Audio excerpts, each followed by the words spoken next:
someone had asked for, I believe it was Heather Warren Burton was the one who asked this.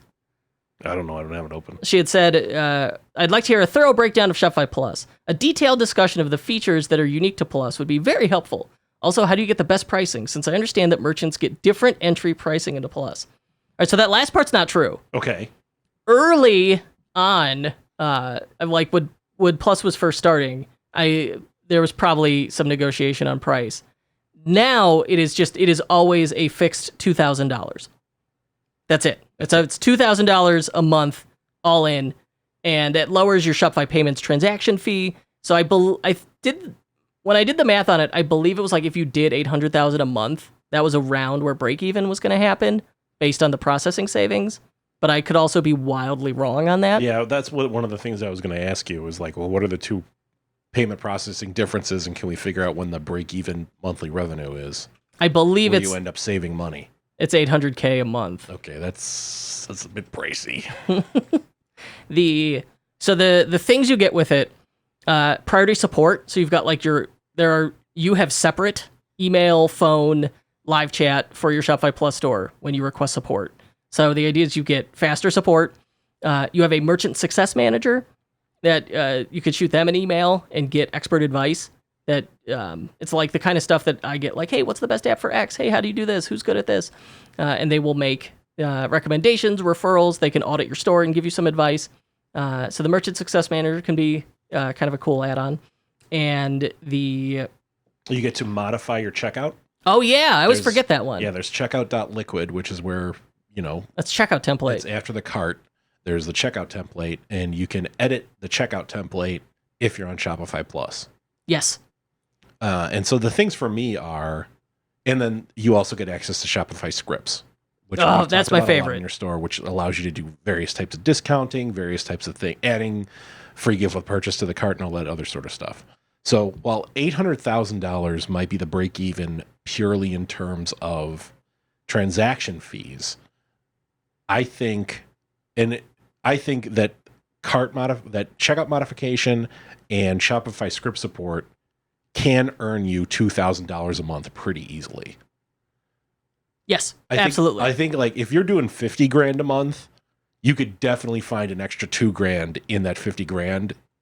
Easily. With scripts and checkout editing. So when we talk about Shopify scripts, it's a system that lets you do advanced discounting without coupon codes.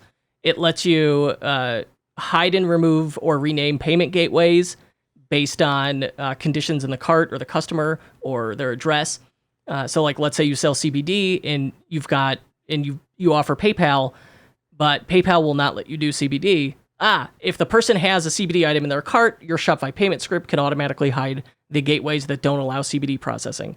And then when they get to shipping, the Shopify shipping script can see that, there's an item tag CBD in the cart, and it will automatically remove all the shipping addresses, all the shipping options if they've selected an address that doesn't work for CBD. That's illegal to ship to CBD. There's several states where you can't ship CBD. Yeah, and I mean we've done a thing a lot where there's what's the prop in California 37? Prop 65. Prop 65 in California, which is this thing that warns you that products have been linked to causing cancer or birth defects. The problem with that is literally everything in the world has been connected, including Starbucks in California and Starbucks Disneyland. And Disneyland have also been connected to cancer. When you walk around Disneyland, there's signs. And so the problem, of course, is that everyone is constantly being warned about it. So then nobody is being warned about it because they're like, well, I see that 50 times a day. What are you going to do? They had the best intentions. But if you sell things in California, if you sell certain items in California, you have to give this prop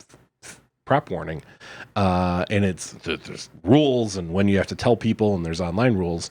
And so we've done a thing a couple times where if they select a shipping address in California, we then pop up all the Prop 65 warnings. So we are legally okay. Yes. Yeah. Well, and you wouldn't be able to do that unless you had access to checkout. Unless you had access to checkout. Yeah. With Plus. So yeah, that is a cool trick. My favorite by far is Shopify scripts, and just for doing advanced discounting. Like, hey, buy 3 bottles of X, get 1 bottle free. And it's just no coupon code. That's the magic. A coupon code is an extra form field. It's an extra step. It's breakage. And then it's people assuming that they're going to get that, and they don't fill out the form field, And then you gotta- they get charged, and then they're like, well, what the hell? How come So you it's extra charge me? customer support. Yeah. So we know in conversion rate optimization, fewer form fields will lead to better conversion rates.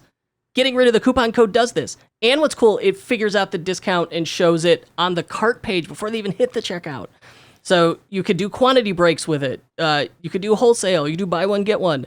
And it doesn't have the limitations that automatic discounts get. So especially like going to Black Friday, I'm all in on Shopify scripts. Yeah, I think Shopify scripts could make you the stuff you could do with Shopify scripts Makes you the cash. over the next 90 days will pay for Shopify Plus for all of next year.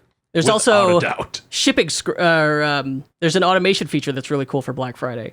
So like, let's say on Black Friday, you've got when your sale starts, you got to mark the items down, and you got to maybe you have to publish some items, and you have to switch themes to the one that's got like that says like Black Friday sale starts now, and somebody's got to get up at midnight and swap it out. Unless you've got Launchpad, Shopify Plus exclusive app, that you could schedule the sale and it'll swap the theme back and forth. It'll publish and unpublish products. It could discount products. It's really cool. And when it's running, it like gives you like you could see how the sale is performing in Launchpad. I like that one a lot. And then of course there's also Shopify Flow, which lets you do a lot of bespoke weird automation. Like you can set it up so like an item goes out of stock and it just unpublishes the product. Oh, it's back in stock, republishes. It could do some neat stuff like that. But you could put an email address thing on there so that people that want it can fill it out. That was just an example. And then you get their emails. I like fiddly automation and stupid Yeah, I know. marketing automation tricks. Yeah, I was in your car. I know how much you love fiddly automation.